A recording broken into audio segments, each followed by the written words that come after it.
tradisi gereja seolah Yesus lahirnya musim dingin gitu ya. Iya, gitu Om. Uh, karena Desember itu di Iya, Eropa. iya gitu. Padahal bukan musim dingin waktu Yesus lahir ya.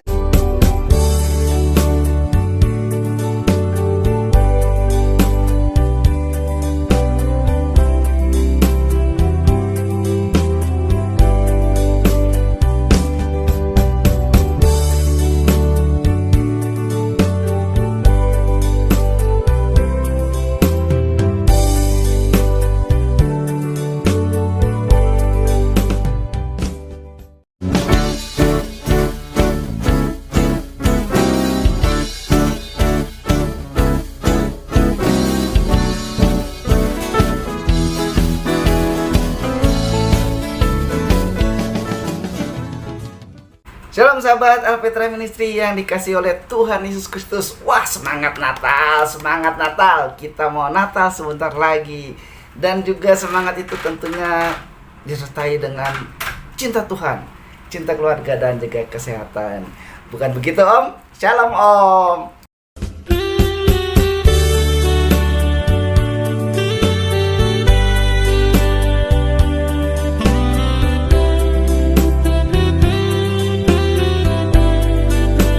Apa kabar Om? Kalau tidak keluar tidak kesadaran.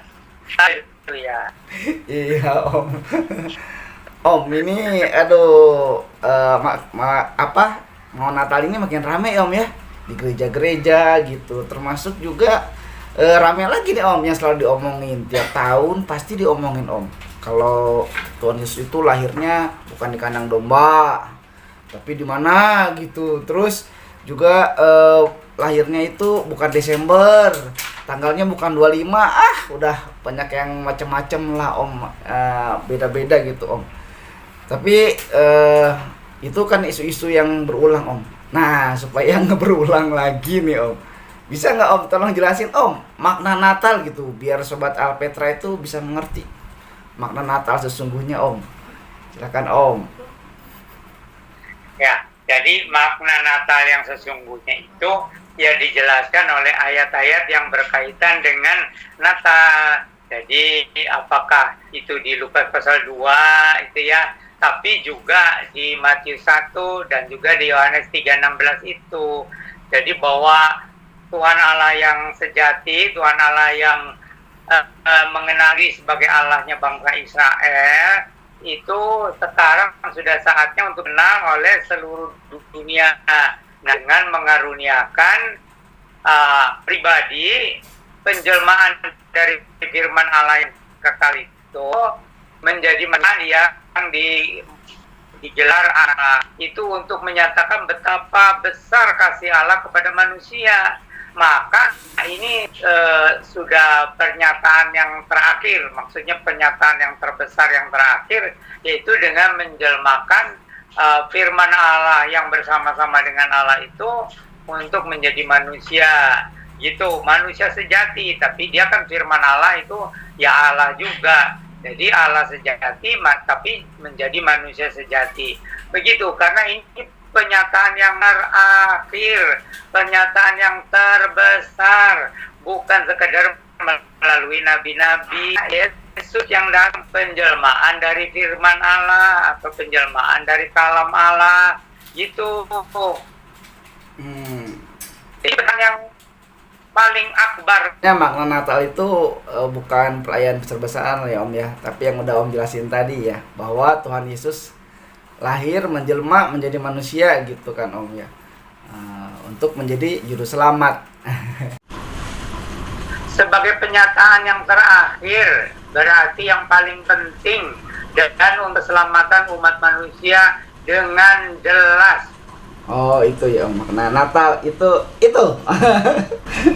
Oke Om, nah jadi ini bukan sekedar tradisi ya Om ya, karena kan ada yang bilang orang Kristen tuh Natalan cuma tradisi katanya. Nah ini udah dipatahkan nih sama Om tadi, bahwa yang sebetulnya makna Natal itu gitu ya Om. Oke Om. Nah ini yang juga jadi sering jadi apa ya Om? Jadi mungkin jadi perbincangan gitu Om. Ada orang yang mengartikan apa ya? Kan Tuhan Yesus itu katanya lahir di kandang domba ya Om. Nah, di kandang gitu. Entah kandang domba, entah kandang kambing, entah kandang sapi Om. Nah, ini ada satu orang pendeta Om, pendeta Paul gitu dari mana gitu. Arti kata luma itu sebetulnya apa sih Om? Ini saya juga baru denger nih kata ini bahasa Yunani Om ya. Kata luma itu sebetulnya apa sih Om? Ya, saya juga belum menyelidiki kata luma ini, tetapi semacam apa ya, tempat pakan ternak kali ya, atau gimana itu maksudnya di situ? Iya, soalnya gini Om, ada yang mendebat gitu. Ini kata ini waktu kejadian di Lukas itu ya Om ya. Waktu Tuhan Yesus mau lahir itu kan nggak ada tempat tuh Om, nggak ada tempat. Jadi dia ada seorang pemilik itu ya, pemilik apa sih namanya? Pemilik penginapan lah gitu mungkin Om. Nah lalu dimasukin ke kamar pribadi, katanya ruang pribadi. Jadi mungkin maksudnya supaya nggak terlalu hina kali Om, karena lahir di kandang gitu. Atau gimana Om? Jadi itu memang di tempat pakan ternak itu, tapi tidak seperti yang orang biasa menjelaskan Yesus lahir di kandang yang kotor itu, mengajarkan tentang bagaimana Tuhan Yesus menyelamatkan orang berdosa, maka lahirlah dia ditempatkan di apa itu tempat kotor, di tempat yang ya inadina lah, karena datang ke dunia itu menyelamatkan segala masyarakat, itu baik yang mereka kelas atas maupun kelas bawah. Nah, gitu tuh. Jadi seadanya lah tempat lain gitu. Tapi ini Yesus itu keturunan raja, Yesus itu keturunan Raja Daud gitu. Tapi rela layak diaturnya oleh Tuhan yang Maha Kuasa itu.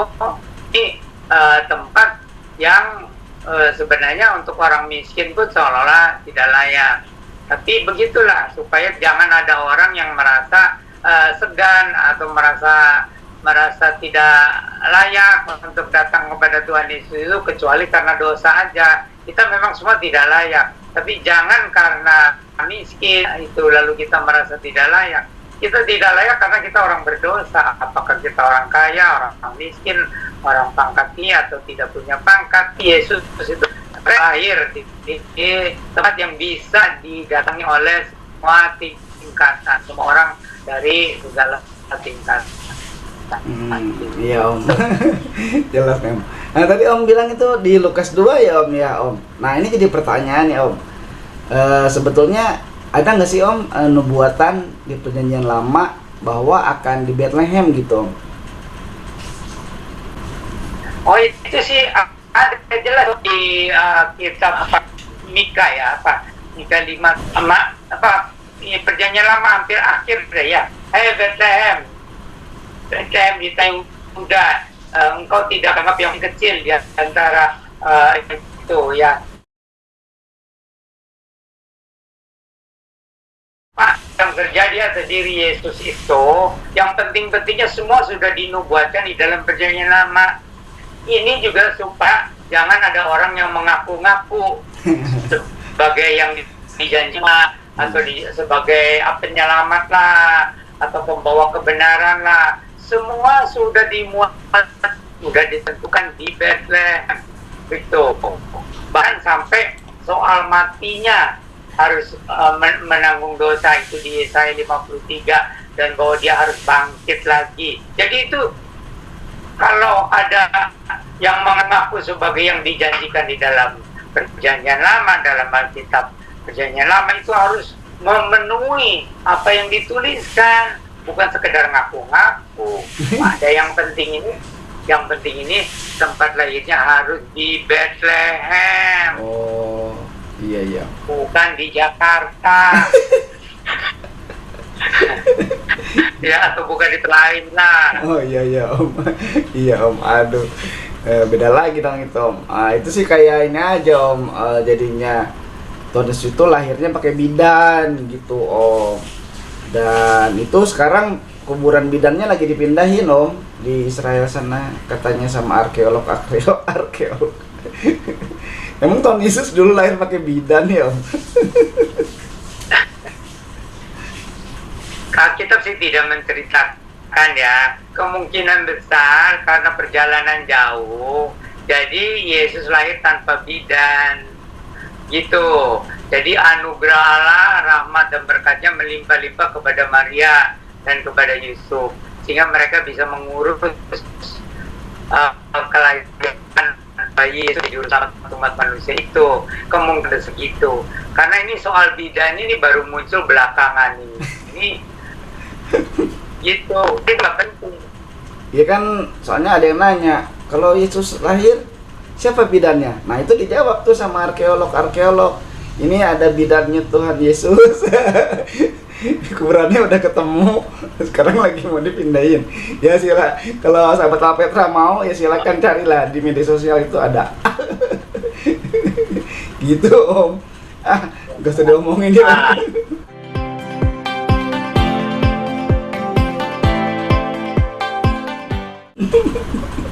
Jadi kedengarannya itu juga ya.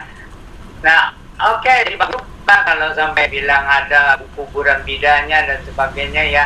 Ya bagus juga melengkapi ya. Tapi yang paling utama itu Yesus datang ke itu menggenapi nubuatan dalam Alkitab.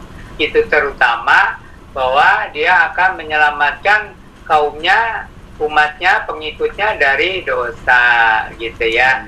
Dan kalau menurut kitab Nabi Yesaya 53 itu jelas bahwa dia akan menanggung dosa umat manusia. Yang penting-pentingnya itu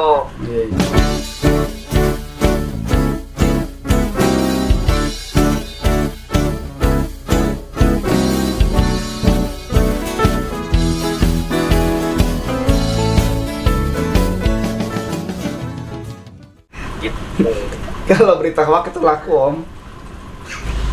Iya, sekarang ya manusia susah membedakan antara hoax atau berita benar ya. Tetapi kalau yang ditulis di dalam Alkitab itu dijamin 100% kebenarannya. Ya kan, apa katanya itu di kitab Wahyu pasal terakhir apa ya?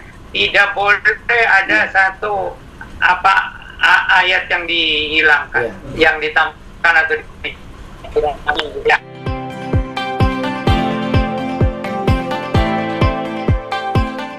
Di Lukas 2 itu juga om, kan tadi kalau nggak salah tuh ada ditulis ya Kaisar Agustus ya om, kalau nggak salah itu kan memerintahkan sensus gitu waktu zaman itu. Nah ini ada yang menafsirkan bahwa itu bulannya September atau Oktober om gitu, malahan bukan Desember gitu. Nah ini menyangkut ke perdebatan bulan Desember nih. Itu yang benar gimana tuh? Ya. Itu tidak lagi menjadi masalah, bukan menjadikan itu yang paling pentingnya. Dan bahwa kalau nabi yang dijanjikan itu ya harus matinya menanggung dosa dan harus bangkit. Matinya untuk menanggung dosa umat manusia dan dia harus bangkit dari orang. Itu yang paling penting. Iya, betul om. Sebab harus mati ya om untuk korban penebusan dosa, dan harus hidup lagi juga untuk menjemput kita seperti kita sekarang lagi nunggu kedatangan Tuhan Yesus yang kedua kali ya om. Jadi mati untuk menebus dosa, maka manusia tidak punya harapan. Berarti dia yang dijanjikan. Iya. Jadi itu yang mempengaruhi untuk menebus dosa, menggenapi korban-korban di perjanjian lama. Nah, itu keharusan di dalam perjanjian lama itu. Kalau orang mengaku dosa tanpa bawa korban binatang itu tidak diterima, karena Allah itu bukan hanya Maha Kasih, tapi juga Maha Kudus, Maha Suci. Nah ini yang orang melupakan. itu kasih, maha penyayang, maha kasih, maha penyayang. Ada korban binatang kan, ya korban darah binatang, tidak ada pengampunan. Karena apa? Upah dosa itu maut, upah dosa itu kematian, dan Allah itu maha suci. Tidak bisa, oh Tuhan saya berdosa, saya minta ampun, saya minta ampun, ampuni saya, ampuni saya. Memangnya Tuhan bisa dibohongi, gitu kan? Nah, kalau pakai korban ini kan orang itu dengan pengakuan, Tuhan, saya orang berdosa, seharusnya saya yang dibunuh, seharusnya saya harus mati karena upah dosa kan maut. Nah, karena itu maha suci, maha kudus, jadi harus upah dosa itu maut. Tapi Tuhan kan kasihan sama manusia, maka biar ya nggak apa-apa pakai binatang aja.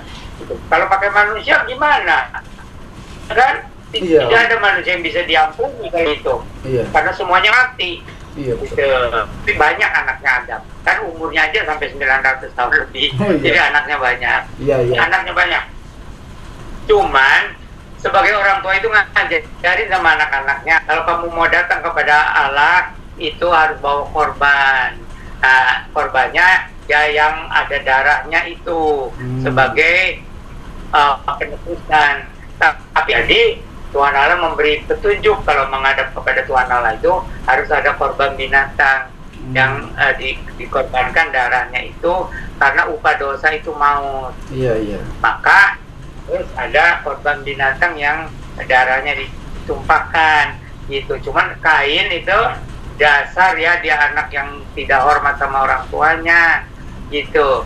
Ya, jadi tidak nangkep penjelasan yang sangat penting dari orang tuanya. Tapi Habel adiknya itu dia nangkep, maka dia waktu disuruh, kalian sekarang sudah dewasa,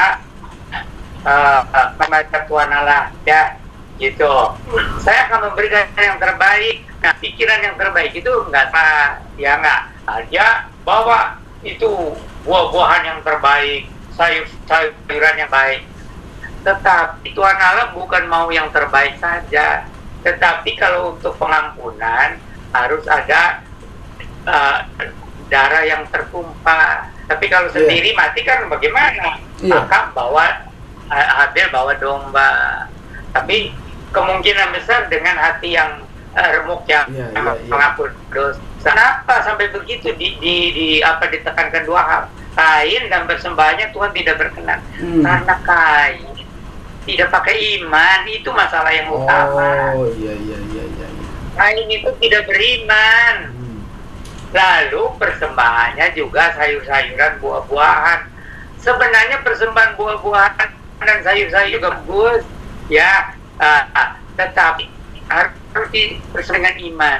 Tapi kalau minta pengampunan dosa, harus ada korban, itu binatang itu harus ada korban darah.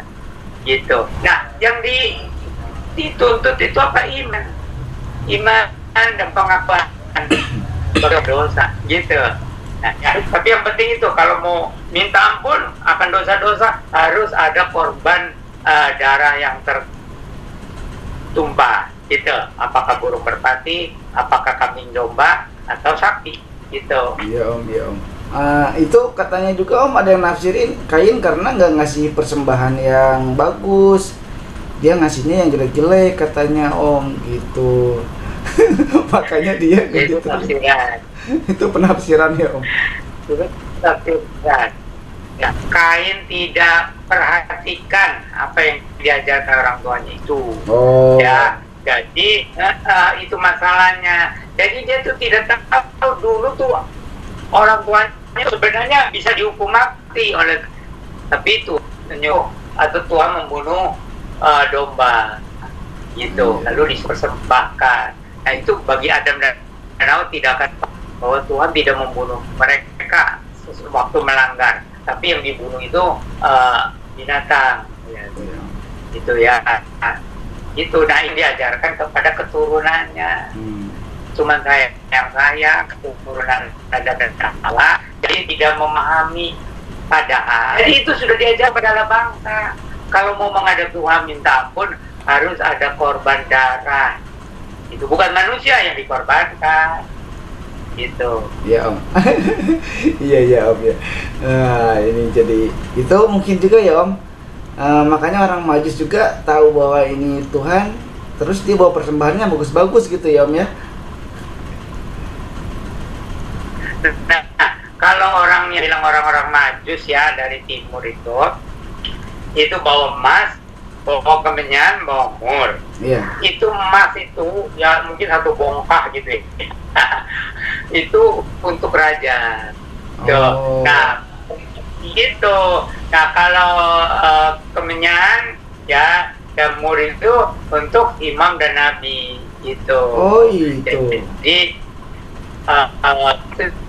Jadi begitu, emas dan mur gitu. Jadi raja, imam, nabi, karena mereka hanya dari Islam, namanya mereka bukan orang Israel.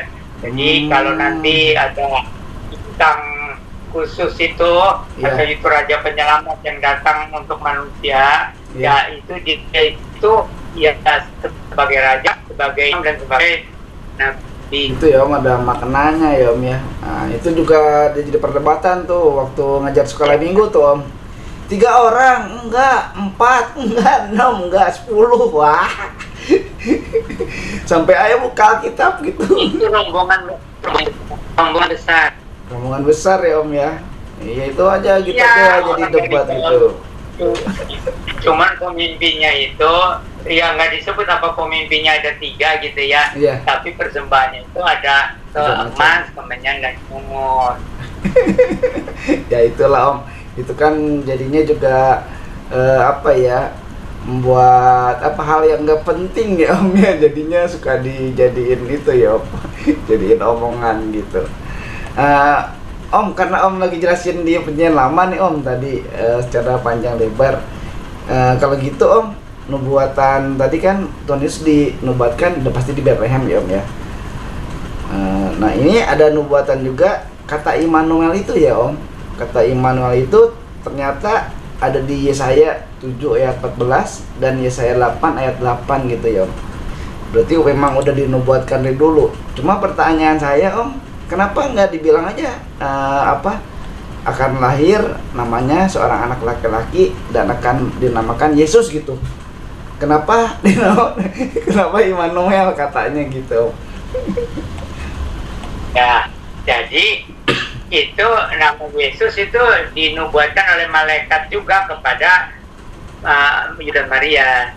Iya. Kamu nanti punya anak harus dikasih nama Yesus, karena dialah yang akan menyelamatkan umatnya dari dosa. Oh, nanti kalau juru selamat datang, tuh iman itu ya Allah beserta itu apa maksudnya? Gitu kan? Itu enggak apa baru sesudah Yesus lahir itu tanpa dari ayah manusia. Apa baru orang menjadi Immanuel itu Allah beserta kita itu karena dia bukan lahir dari papa mama manusia lewat mama ya gitu. Nah, jadi Immanuel Allah beserta dengan kita. Nah itu sebenarnya ayat yang sangat penting tuh ya.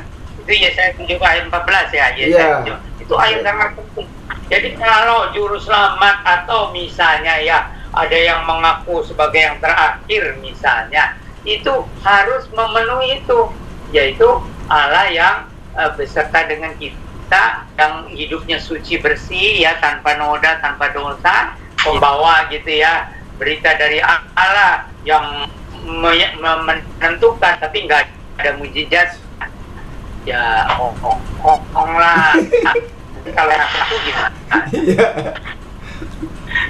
Jadi itu harus ada banyak mujizatnya, dan lagi itu kehidupannya yang tanpa dosa.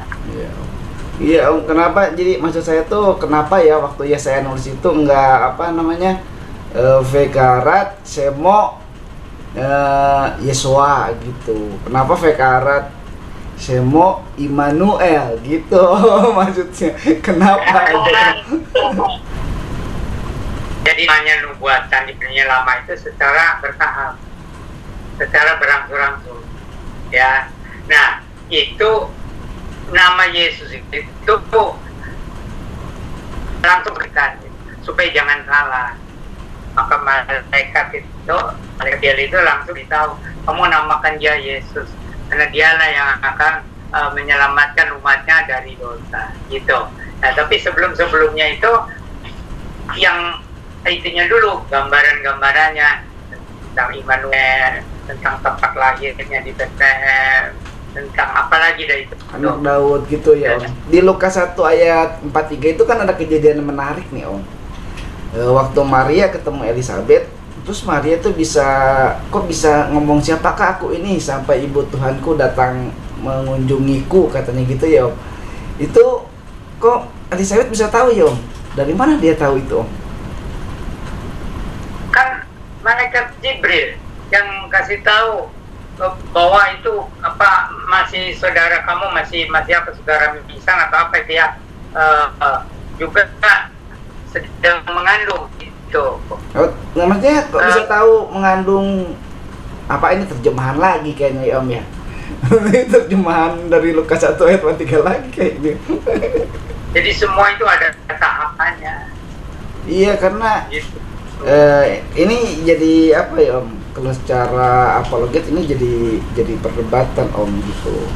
Karena bagaimana mungkin kan bisa nyebutnya Tuhanku lagi gitu Om. Makanya saya bilang tadi terjemahannya apa yang salah ya Om? Jadi itu dikasih tahu sama Elizabeth bahwa masih kerapnya itu juga akan mengandung yang akan menjadi juru selamat. Pertanyaannya sekarang yang terakhir ya Om ya. Pertanyaan terakhir itu kan tadi Om juga jelasin nih bahwa pengorbanan Tuhan Yesus dengan mencurahkan darah di kayu salib itu untuk menyelamatkan dosa manusia. Karena dosa manusia itu Tuhan Yesus lahir untuk menyelamatkan kita, tapi lalu dikorbankan di kayu salib menumpahkan darah Om. Jadi yang penting itu Natal atau Paskah sebetulnya Om? Nah itu pertanyaan yang bagus ya. Ya. Jadi tujuannya Yesus juru selamat lahir itu memang untuk menebus dosa, ya enggak? Ya. Nah, tetapi jadi begitu juru selamat itu lahir aja, itu sudah memberikan sukacita besar di malaikat di sorga itu, bahwa akan digenapi lah. Kan ada gereja yang nggak usah ada Natalan gitu Om, ya kan Om? Ada kan yang gitu gereja nggak penting katanya, udah yang penting Paskah aja gitu, ada perjamuan kudus gitu Om, ngerayain hari kebangkitan Tuhan aja gitu, nggak usah itu Natal itu nggak usah gitu. Berarti sepaket ya Om sebetulnya ya, Natal sama Paskah nggak bisa dipisah. Ya betul, itu satu paket ya. Jadi dalam pikiran Allah itu, rencana Allah itu digenapi dalam diri Yesus. Jadi dengan kelahirannya saja malaikat di surga sudah gembira sekali karena manusia diselamatkan oleh juru selamat itu. Iya Om. Gitu. Makanya tadi dari awal Om bilang bahwa kematian Tuhan Yesus sama kelahirannya sama pentingnya, tadi Om bilang gitu ya Om.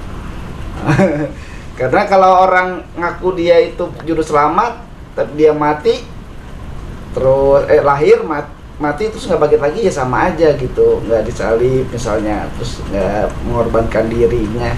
Kalau ini kan beda ya Om. Kalau Tuhan Yesus ya lahirnya istimewa, luar biasa, matinya juga bukan sembarangan, tapi mencurahkan darah sebagai penebusan ya Om, dan bangkit juga mau datang lagi yang kedua kali ya. Itu ya. Oke Om, mungkin terakhir Om sebagai closing statement dari Om. Ya, jadi tentang keselamatan manusia di pusat di dalam diri Tuhan Yesus Kristus itu nubuatannya sangat panjang di dalam perjanjian lama itu.